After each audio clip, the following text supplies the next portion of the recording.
오늘의 말씀은 요한복음 15장 4절에서 5절입니다. 우리 화면을 통해서 또 우리 성경을 통해서 다 같이 합독하겠습니다. 우리 시작. 내 안에 거하라. 나도 너희 안에 거하리라. 가지가 포도나무에 붙어있지 아니하면 스스로 열매를 맺을 수 없음같이 너희도 내 안에 있지 아니하면 그러하리라. 나는 포도나무요 너희는 가지라. 그가 내 안에 내가 그 안에 거하면 사람이 열매를 많이 맺나니 나를 떠나서는 너희가 아무것도 할 수 없습니다. 아멘. 오늘 예배 나오신 여러분 모두에게 우리 하나님의 평강과 도우심이 늘 가득하시길 우리 주님의 이름으로 간절히 축원하겠습니다. 우리 한번 고백해 보겠습니다. 말씀이 능력입니다. 말씀이 생명입니다. 우리 한 번 더 말씀이 축복입니다. 그렇습니다. 우리 믿음의 고백처럼 말씀의 풍성한 복을 누리는 우리 모든 전민의 성도들이 되었으면 좋겠습니다. 자, 오늘은 말씀이 모이면 열매가 맺어집니다. 말씀이 모이면 열매가 맺어집니다. 이 제목 가지고요, 우리 함께 말씀을 나눠보겠습니다. 여러분, 세계 7대 자연 경관이라는 곳이 있습니다. 자, 오늘은 그 중에서 한 가지를 소개하고 싶은데요.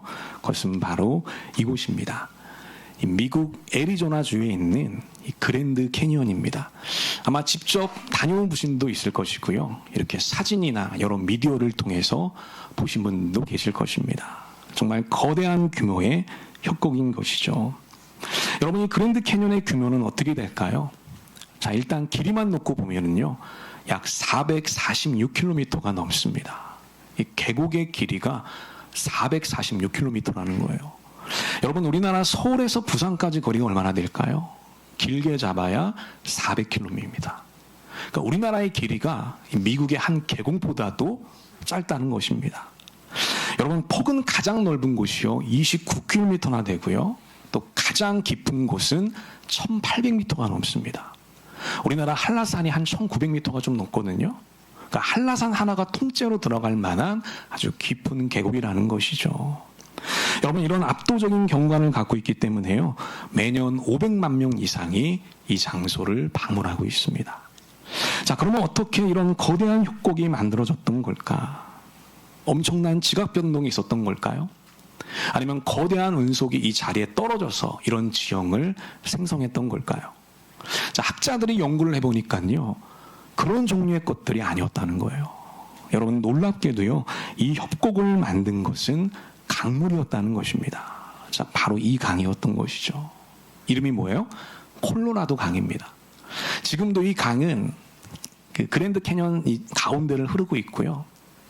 얼만큼 흘렀냐면 무려 500만 년 이상을 같은 자리에서 흘렀다는 것이에요. 여러분, 그렇게 오랜 세월 동안 강이 흐르는데 어떻게 흘렀느냐? 계속해서 땅을 아래로 파 내려가면서 흘렀다는 것입니다. 그렇게 500만 년 이상 흘렀다는 거예요. 그래서 결국에는 지금의 협곡이 만들어졌다는 것입니다. 여러분, 처음엔 아주 미세한 변화였을 것입니다. 우리가 하루하루를 놓고 보면 아무것도 일어난 것이 없는 것처럼 보였을 거예요. 아무런 변화가 나타나지 않는 것처럼 보였을 것입니다. 자, 그런데 그런 작은 흐름이요, 100년이 쌓이고 1000년이 쌓이고요, 그리고 무려 100만 년이 쌓이니까요, 이렇게 놀라운 협곡이 만들어졌다는 것이죠. 그러니까 한 번에 어떤 거대한 사건이 이 협곡을 만든 것이 아니라 매일매일의 작은 흐름이 만들어갔다는 것입니다. 여러분, 이 강물 하나는 너무나 평범한 것이죠. 근데 그 평범한 것이요, 오랫동안 지속되니까요, 많은 사람들의 이목을 끄는 세계적인 작품을 탄생시키게 됐다는 것입니다. 여러분, 우리의 신앙생활도 마찬가지라는 것이죠. 좋은 열매는 한순간에 만들어지지 않는다는 거예요. 여러분, 우리가 성장하는 것, 우리가 변화되는 것 있잖아요. 하나의 사건으로 되는 것이 아니에요. 우리는 때로 그런 이상을 가질 때가 있어요. 하나님께 어떤 큰 은혜를 받으면, 어떤 기적 같은 일이 벌어지면, 내가 변화되겠지, 내가 새롭게 되겠지, 또 다른 나로 성장하겠지. 우리 이런 생각들 갖고 있거든요. 근데 여러분, 진짜 성장, 진짜 변화는요, 그렇게 한 번의 사건으로 이루어지는 것이 아니라는 것입니다. 여러분, 시간이 필요한 것이고요, 과정이 필요한 것이고요, 때로는 우리의 노력이나 결단도 필요하다는 것입니다. 자, 그래서 오늘은요, 우리가 어떻게 하면 좋은 열매를 맺어갈 수 있을까? 우리가 인생을 살아가면서 다양한 시즌들을 통과하게 될 텐데 그 시즌마다 필요한 열매들을 어떻게 하면 맺을 수 있을까? 오늘 몇 가지 포인트를 짚어보려고 합니다. 우리 함께 말씀을 나눌 때에 우리 각자에게 주시는 하늘의 음성과 믿음의 결단들이 있었으면 좋겠습니다. 그런 은혜가 저와 여러분 가운데 있게 되시기를 주님의 이름으로 간절히 축원하겠습니다. 첫 번째 한번 보겠습니다. 자, 첫째로 신앙생활은요, 거룩한 루틴으로 확신한 열매를 맺는다는 것입니다. 여러분, 우리 신앙의 열매는요, 거창한 결심에서 맺는 게 아니에요. 물론 그 결심도 중요하죠. 근데 그 결심이 열매를 가져다 주는 것은 아닙니다. 또 우리의 어떤 특별한 체험의 열매를 만들어내는 것이 아니라는 거예요. 그럼 언제 열매를 맺어가느냐? 바로 매일매일 반복되는 거룩한 루틴을 통해서 열매가 맺어지게 된다는 겁니다. 자, 우리 요한복음 15장 4절 우리 한 번 더 읽어보겠습니다. 함께 읽습니다. 우리 시작. 내 안에 거하라. 나도 너희 안에 거하리라. 가지가 포도나무에 붙어있지 아니하면 스스로 열매를 맺을 수 없음 같이 너희도 내 안에 있지 아니하면 그러하리라. 아멘. 여러분, 여기 보면 예수님이 뭐라고 말씀합니까? 내 안에 거하라, 이렇게 말씀합니다. 얼마나 중요한 말씀인지 모릅니다. 한번 따라해 보겠습니다. 내 안에 거하라. 여러분, 예수님 안에 우리가 머물러야 한다는 것이에요. 그걸 말씀하고 있습니다. 자, 그리고 이걸 설명하기 위해서요, 한 가지 비유를 사용하고 있는데요, 그 비유가 바로 그 유명한 포도나무와 가지의 비유입니다. 여러분, 이 비유의 핵심은 너무나도 간단하죠. 가지는 어디에 붙어 있어야 된다? 포도나무에 붙어 있어야 한다는 거예요. 그게 우리가 예수님 안에 머무는 것이라는 겁니다. 네, 여러분, 한번 우리가 생각해 보겠습니다. 가지는 포도나무에 어떻게 붙어 있을까요? 자, 어제는 붙어 있는데 오늘은 떼어져 있을까요? 아니면 3일은 붙어 있는데 나머지 4일은 분리되어 있는 걸까요? 전혀 그렇지 않다는 것이죠. 우리가 가지를 보면 매일 붙어 있죠. 우리가 가지를 보면 계속 붙어 있습니다. 왜 그러느냐? 그래야 생명을 유지할 수가 있기 때문입니다. 여러분, 역시 우리도 마찬가지라는 것이죠. 우리도 예수님 안에 어떻게 머물러 있어야 된다? 매일 머물러 있어야 한다는 거예요. 계속 머물러 있어야 한다는 것입니다. 한순간도 떨어져 있지 말아야 한다. 예수님께서 그렇게 말씀해 주고 있는 것이죠. 자, 그렇다면 우리는 한 가지 중요한 질문이 떠오릅니다. 그게 뭐냐면, 과연 어떻게 해야 우리는 매일매일 예수님 안에 머물 수 있는 걸까? 어떻게 붙어 있을 수 있는 걸까? 이런 질문이 떠오른 것이죠. 네, 여러분, 가장 좋은 방법이 있다는 거예요. 그게 뭐냐면 바로 이것이죠. 거룩한 루틴, 영적인 루틴을 갖는 것이라는 겁니다. 여러분, 우리의 신앙생활은 종교생활이 아닙니다. 우리의 신앙생활은요, 살아계신 하나님과 인격적인 만남을 갖는 관계생활이라는 거예요. 자, 형식적인 종교생활이 아니라 무슨 생활이라고요? 관계생활입니다. 한번 따라해 보겠습니다. 우리의 신앙생활은 관계생활입니다. 여러분, 이걸 꼭 기억하십시오. 우리 기독교의 신앙생활은 형식적인 종교생활이 아니라는 거예요. 진짜로 살아계신 하나님과 인격적인 만남이 있는 관계생활이라는 겁니다. 자, 그런데 이 관계생활에 한 가지 어려운 점이 있다는 거예요. 그게 뭐냐면, 우리가 믿는 하나님은 눈에 보이는 분이 아니라는 것이죠. 손에 잡히지도 않고요, 냄새조차도 없는 분이라는 거예요. 우리 사람처럼 눈에 보이는 가시적인 존재가 아니라는 것이죠. 그런데 어떻게 이런 존재와 우리가 매일매일 관계를 맺고 살아갈 수 있는가? 이게 어려운 점이라는 겁니다. 네, 여러분, 이것을 가능하게 하는 좋은 방법이 있다는 거예요. 그게 뭐예요? 그게 바로 영적인 루틴을 갖는 것입니다. 거룩한 루틴을 갖는 것이죠. 우리에게 이것이 있을 때 우리는 매일매일 하나님과 건강한 관계를 유지하면서 하나님과 동행할 수가 있게 된다고 하는 것이에요. 저는 우리 모든 전면의 성도들에게요, 이런 거룩한 루틴이 회복될 수 있게 되시기를 우리 주님의 이름으로 간절히 축원하겠습니다. 이게 없이는 눈에 보이지 않는 하나님, 그 추상적으로 느껴지는 하나님과 절대로 관계를 맺을 수가 없어요, 여러분. 반드시 내 삶을 지배하는 영적인 루틴이 필요하다고 하는 것입니다. 여러분, 우리의 인간관계도 마찬가지일 것입니다. 우리가 부부관계를 한번 예를 들어볼까요? 여러분, 부부관계가 지속되기 위해서는요, 결혼식 한 번으로 그것이 가능할까요? 우리가 결혼식을 성대하게 또 화려하게 치렀다고 해서 평생 그 부부관계가 건강하게 유지가 될까요? 전혀 그렇지 않다는 것이죠. 여러분, 건강한 부부관계를 유지하기 위해서는요, 함께 사랑을 나눠야 되는 것이죠. 함께 대화가 필요한 것이죠. 그리고 정말 중요한 것이죠. 함께 밥을 먹어야 되는 거예요. 그게 바로 식구인 것입니다. 이런 평범한 루틴이 있을 때 부부관계가 아름답게 비춰가게 된다는 것이에요. 여러분, 하나님과의 관계도 마찬가지라는 겁니다.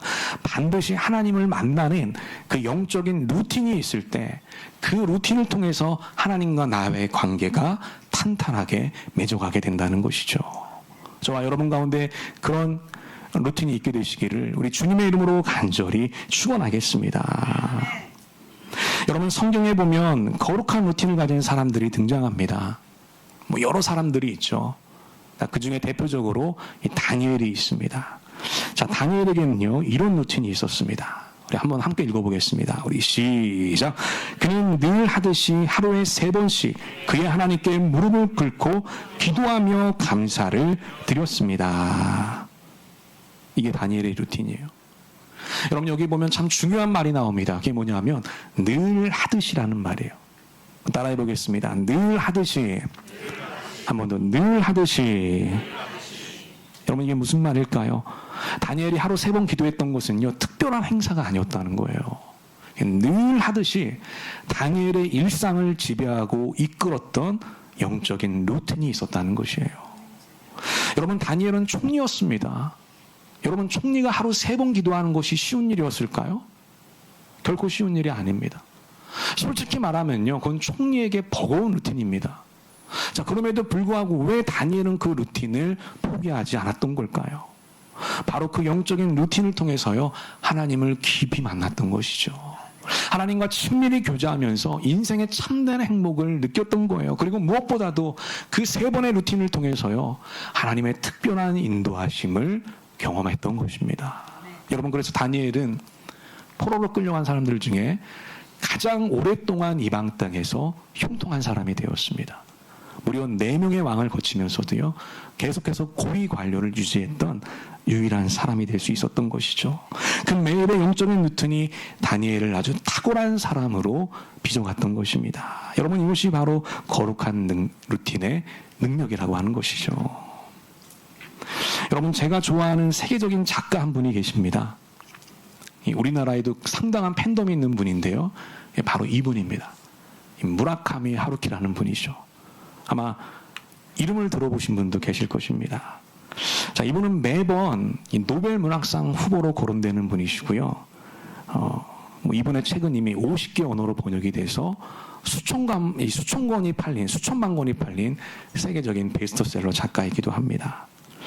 자, 이분은 늘 탁월한 필력으로 왕성하게 활동을 하거든요. 그래서 늘 주변에 있는 사람들이 그 비결이 무엇인지를 궁금해했습니다. 자, 언젠가 한 인터뷰어가 하루키에게 이렇게 묻습니다. 당신의 비결은 무엇입니까?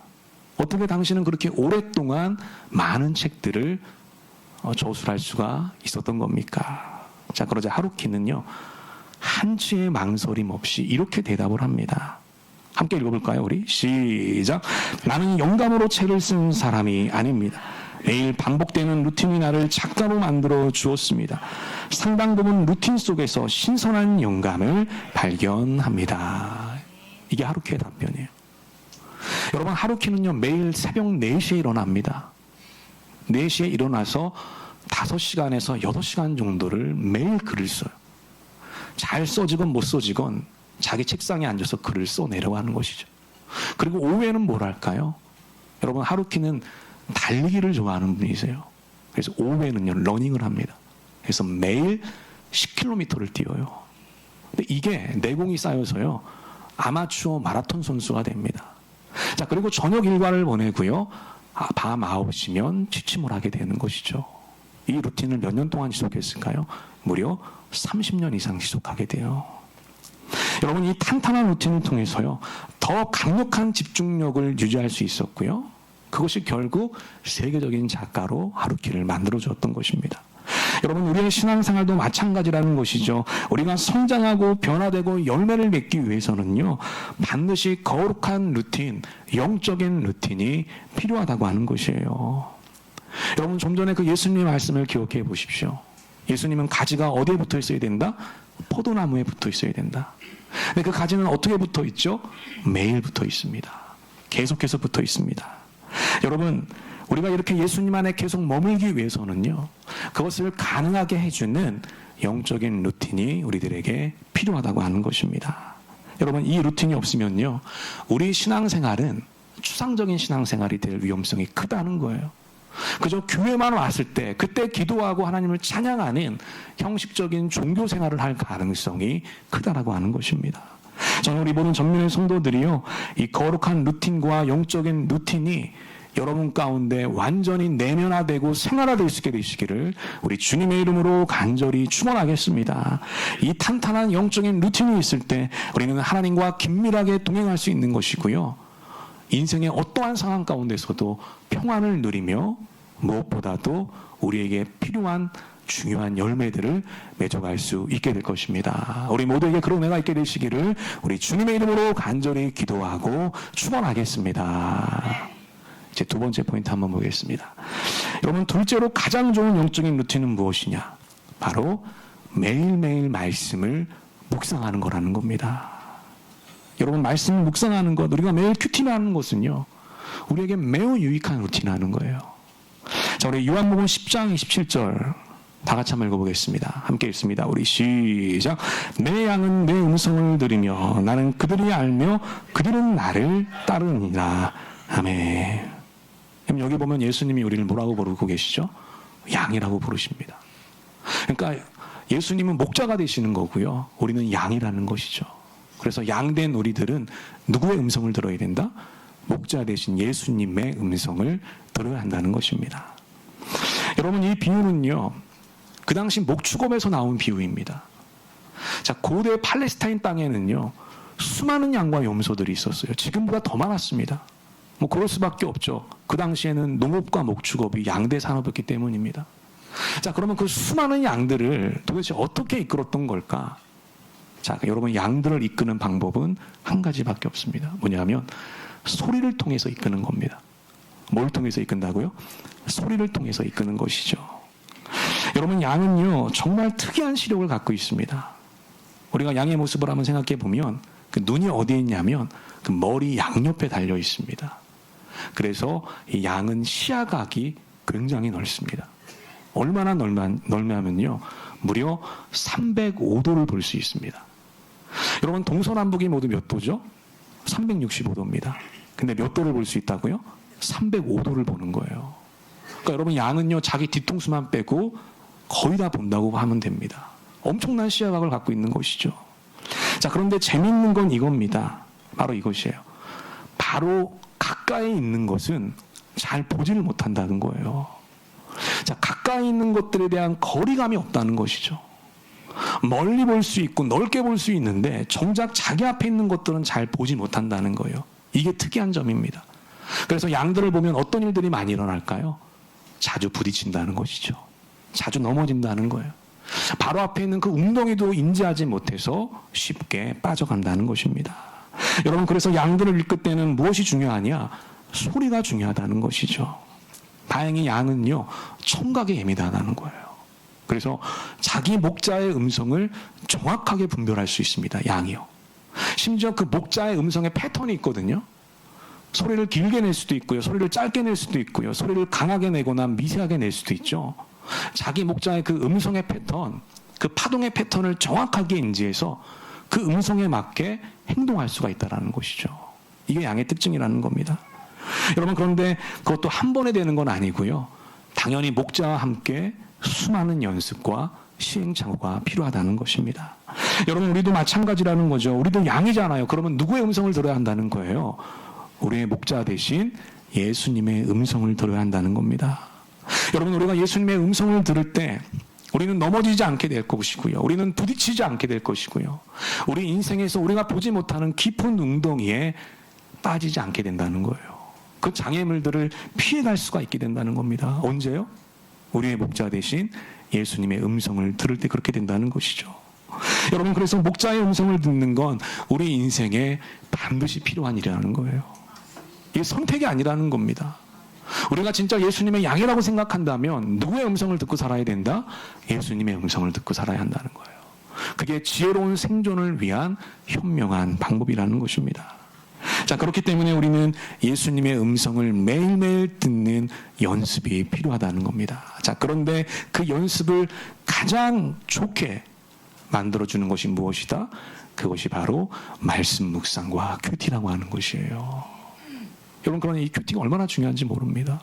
한번 따라해 보겠습니다. 큐티하면 예수님과 동행합니다. 자, 그래서 큐티하면 행복합니다. 저는 여러분 모두에게요, 이 말씀 묵상과 큐티가 생활화될 수 있게 되시기를 우리 주님의 이름으로 간절히 축원하겠습니다. 여러분, 성경에 보면 하나님과 동행했던 사람들이 많이 나오죠. 그 중에 대표적인 사람이 바로 에녹입니다. 자, 성경은 에녹은 어떻게 평가하고 있을까요? 이렇게 평가하고 있어요. 에녹은 300년을 하나님과 동행하며 자녀들을 낳았습니다. 이렇게 말하고 있습니다. 자, 여기서 중요한 건 이 300년이라는 숫자입니다. 이게 뭘 의미할까요? 에녹은요, 어떤 특별한 순간에만 하나님과 동행했던 것이 아니라는 거예요. 어떤 은혜를 막 세게 받아가지고 마음이 뜨거워져서 그때만 하나님과 동행했던 사람이 아니라고 하는 거예요. 이 에녹은 매일매일 하나님과 동행하는 자였다는 것입니다. 그러니까 에녹에게 뭐가 있었다는 것이죠? 하나님과 함께하는 영적인 루틴이 있었다는 것이에요. 자, 그러면 에녹에게는 어떤 루틴이 있었을까요? 자, 그 힌트가 바로 이 동행이라는 단어가 나옵니다. 이 동행이라는 단어에 그 힌트가 있어요. 여러분, 이 동행이라는 단어를 우리가 히브리어로 보게 되면 그 뜻이 뭐냐면 걷다라는 뜻입니다. 그 뜻이 뭐라고요? 걷다라는 뜻을 갖고 있어요. 그러니까 에녹은 300년 동안 하나님과 걸으며 산책하며 지냈던 것입니다. 네, 여러분 한번 생각해 보십시오. 자, 사람들은 파트너와 산책을 할 때 주로 무엇을 할까요? 주로 대화를 많이 하죠. 말을 주고받으면서 마음과 생각을 나누는 것이죠. 이게 산책의 묘미인 것입니다. 바로 에녹의 동행이 그와 같았다는 거예요. 여러분, 그래서 에녹이 하나님과 동행했다는 것은 절대로 추상적인 것이 아니에요. 관념적인 것이 아닙니다. 우리는 하나님과 동행한다고 하면은 뭐 막연한 것만 생각하잖아요. 하나님과 동행하겠지. 뭔가 추상적인 거를 생각해요. 근데 그것이 아니었다는 거예요. 자, 에녹의 하나님과 동행은 바로 이것이었던 것이죠. 함께 읽어보겠습니다. 우리 시작. 에녹은 매일매일 하나님과 걸으면서 대화했습니다. 그 대화를 통해 서로의 마음과 생각을 주고받았습니다. 여러분, 그렇습니다. 이게 진짜 동행이라는 것이죠. 그냥 말로만의 동행이 아니라 하나님이 함께 하시겠지라고 하는 막연한 동행이 아니라 매일매일 하나님의 음성을 들었던 것이고요. 그분의 마음을 깨달았던 것이고요. 그분이 원하시는 대로 내 인생의 방향을 결정했던 것이에요. 이게 진짜 동행의 의미라고 하는 것입니다. 여러분, 그렇기 때문에 우리가 하나님의 음성을 들을 수 있는 이 말씀 묵상과 큐티가 얼마나 중요한지 모른다는 거예요. 여러분, 큐티는 단순히 독서가 아니라는 것이죠. 큐티는 하나님을 만나는 시간이고요. 큐티는 하나님과 산책하는 자리인 것이고요. 큐티는 하나님을 통해서 내가 성장하고 변화되는 놀라운 공간이라고 하는 것입니다. 저는 우리 모든 전면의 성도들이요, 매일의 말씀 묵상을 통해서 날마다 성장을 경험하는 그런 귀한 은혜가 있게 되시기를 우리 주님의 이름으로 간절히 축원하겠습니다. 여러분, 처음엔 부담감이 있을 수 있습니다. 그 부담감은 당연한 것이죠. 우리가 안 하던 것을 하려고 하니까요, 얼마나 힘들겠습니까? 자, 그래서 여러분, 작게 시작해야 한다는 거예요. 어떻게 시작하라고요? 작게 시작해야 된답니다. 그래서 하루에 몇 분? 하루에 30분. 네. 제가 1부 때 하루에 30분이라고 하니까요, 30분 너무 길다고 그러시더라. 여러분, 30분이 긴가요? 30분이 길면 20분이라도 좋습니다. 하나님이 진짜 내 인생의 주인이라고 생각하신다면, 그리고 내가 그분의 양이라고 생각하신다면, 그리고 그분이 지금도 내 삶을 가장 좋은 길로 인도하시기를 원하시고 계신다는 걸 우리가 믿고 있는다면, 여러분, 우리가 하루 24시간 중에서 30분을 내는 것, 20분을 내는 것, 결코 어려운 것이 아니라고 생각합니다. 여러분, 그리고 이 한 가지를 꼭 기억했으면 좋겠어요. 하나님과 동행하는 가장 실천적인 방법은요, 그것이 바로 큐티라는 사실을 우리가 잊지 않았으면 좋겠습니다. 여러분, 우리가 처음 큐티를 시작하면 모든 것이 어색하죠. 말씀을 읽어도 감동이 없을 수 있고요. 이게 무슨 말인가 이해가 안 될 때도 있습니다. 그럴 때 우리는 포기하고 싶어지죠. 근데 아까 제가 양에 대해서 말씀드렸잖아요. 그 양들도요, 목자와 함께 훈련을 한단 말이에요. 그래서 목자의 음성과 그 패턴을 인식하는 것이죠. 우리도 마찬가지라는 거예요.